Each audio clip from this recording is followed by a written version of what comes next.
Hello guys, कैसे हैं आप सब। आई होप आप सब अच्छे होंगे। तो सबसे पहले आप सभी को जय माता दी, क्योंकि मैं जा रही हूँ आज वैभव लक्ष्मी माता का उद्यापन करने। तो मैं यहाँ सबसे पहले खीर बनाऊँगी, जो कि ड्राई फ्रूट्स वगैरह मैंने धुल के और काट कर के रख लिए हैं। कुकर भी मैंने धुल के रख दिया, क्योंकि उसमें फटाफट बन जाएगा, इसके लिए मैं बना रही हूँ। और गाइस, इधर मम्मी मौसी मेरी आई थी हेल्प करने के लिए, क्योंकि जिस दिन मुझे उद्यापन करना था मेरी तबीयत अचानक ख़राब हो गई। तो मम्मी लोग आई थी घर से, तो उन्होंने बनाया माता रानी के लिए माला और फूल। और इधर छोले भिगो के रख दिए थे मैंने कल शाम को। और ये ड्राई फ्रूट्स वगैरह कटे हुए रखे हैं। तो ये कुकर में जो देख रहे हैं आलू बॉयल करके रख दी हैं। दूध है जो भी है पका के रख लिया। कढ़ाई चढ़ा दी मौसी ने, और यहाँ बन रही है कैप्सिकम की सब्ज़ी। और ये हमने बना के रख लिया छोले। इधर बना है रायता, और उधर बड़ा सा जो कुकर देख रहे हैं उसमें बनाया खीर। क्योंकि किचन पहले मैंने सुबह सबके लिए खाना बनाया, उसके बाद किचन वगैरह को साफ़ करके दूसरी बार नहाया, फिर जाके माता रानी का जो खीर का प्रसाद है वो बनाया। ये 7 सुहागनों के लिए लिया है हमने सिंदूर, आलता, बिंदी और मेहंदी का कोन है। और सबसे मेन ख़ास बात है इसमें वैभव लक्ष्मी माता की जो किताब देनी रहती है सुहागिनों को। और चूड़ी भी मैंने ली है सबके लिए, एक एक दर्जन चूड़ियाँ भी ली हैं, और एक एक डिब्बी, हर चीज़ एक एक करके मैंने ली है। तो साइज़ मुझे मालूम नहीं, मैंने ऐसे ही बता के ले लिया। फिर मौसी इधर सब्ज़ी बना रही हैं, वो भी मेरी हेल्प काफ़ी की है। तो आपको इस कढ़ाई में सब्ज़ी थोड़ी सी लग रही थी, लेकिन इतनी नहीं है, काफ़ी ज़्यादा है। काफ़ी मात्रा में बनी थी सब्ज़ी, क्योंकि हमको सुहागनों को खाना खिला के भेजना था, इस हिसाब से हमने बनाया है। तो गाइस, मेरी आवाज़ से आप लोगों को पता चल रहा होगा कि सर्दी जुकाम अभी भी है।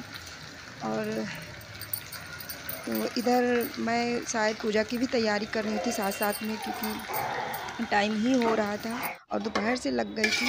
इधर मौसी सब्ज़ी जो बना के रख दी, और बना रही है जीरा राइस। तो ये अपना ये भी लगी हुई थी। फिर इधर देखिए, ये फ्रूट्स हमने धुल के साफ़ करके रख लिए। किचन वगैरह साफ़ कर दिया कि क्योंकि अब केवल पूड़ियाँ बनानी है। जब पूजा हो जाएगा तो हम पूड़ियाँ बनाएंगे। और पूजा पहले तो खीर हम खिलाएंगे सुहागिनों को, उसके बाद ही हम पूड़ियाँ बनाएंगे।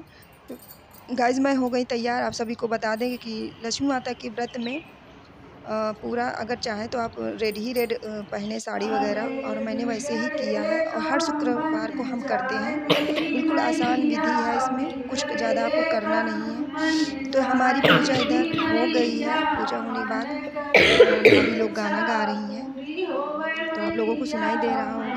तो गाइस, हमने प्रसाद में ये खीर रखी है, और माता रानी को इस तरह से फूल और माला से सजाया। और पूजा करने के बाद सिर फल फोड़ना है, और आपके पास जितनी क्षमता है आप वैसे ही कर सकते हैं। सबसे ज़्यादा इसमें खास बात है, इसमें हल्दी कुमकुम और चावल चढ़ा के पूजा की जाती है। और जैसे आपकी इच्छा, आप जैसे ही एक पूजा होती है वैसे ही करना। हर शुक्रवार को जैसे करते हैं वैसे ही उद्यापन विधि भी करनी चाहिए। तो इसी तरह मैंने किया अपना व्रत। और गाइस, मैं क्या बताएं कि जैसे ही मैं कथा पढ़ रही थी तो मुझे थकान थकान महसूस हो रही थी। सुबह से हम लगी थी, और 11 बजे मैंने पानी सुबह 2 बार पानी पिया। उसके बाद 11 बजे से बंद कर दिया, क्योंकि हम पूजा करने के बाद ही पानी पीना था हमको। और मैं बता दूं, मैं व्रत में केवल चाय और पानी ही पीती हूँ, बाकी कुछ फलाहार और कुछ नहीं लेती हूँ। पूजा करने के बाद खीर पूड़ी खाऊंगी। तो हमने यहाँ सबको खीर का प्रसाद दे दिया है, सब लोगों ने ले लिया है, 7 सुहागन जो भी हैं। तो इधर अब आई है बारी सिर फल फोड़ने की। तो मैंने बेटे से कहा कि ईंट ले आई, उसी के ऊपर रखकर हम नहीं, मेरा बेटा ही तोड़ेगा। तो यहाँ पूजा होने के बाद हमने सारी सुहागनों को पैर छू लिया। केवल मम्मी, मेरी मौसी जो हैं वो मेरे पैर छू रही थी, क्योंकि हमारे यहाँ बेटियों से पैर नहीं छुआए जाते हैं। मम्मी लोग मेरे छुएंगी। तो वही बातें यहाँ पे हो रही हैं, भाभी लोग कर रही हैं कि हमारे इधर ऐसा होता है। तो प्रसाद खा के हमने कहा आप लोग बैठ जाइए सोफे पे, फिर हम गर्मा गर्म पूड़ियाँ बनाएंगे, उसके बाद आप लोग खाना खाइएगा। क्योंकि हमें भी प्रसाद चखना था। तो जब तक हम सुहागनों को नहीं खिला देंगे खाना, तब तक मैं प्रसाद नहीं खाऊंगी। और मैं हस्बैंड का भी इंतज़ार कर रही थी कि मेरे हस्बैंड के इस समय बहुत ज़्यादा बिजी चल रहे हैं, उनको टाइम ही नहीं मिल पाएगा। तो सारी तैयारियां जितनी हैं मैंने ही की हैं, मैंने ही हर एक चीज़ मार्केट से लाया है। तो ये हमारा खाना है, इधर हमारी सुहागनें खा रही हैं। तो कैसा लगा हमारा बाइबलोची व्रत व्रत और उद्यापन विधि, तो प्लीज़ कमेंट करके बता।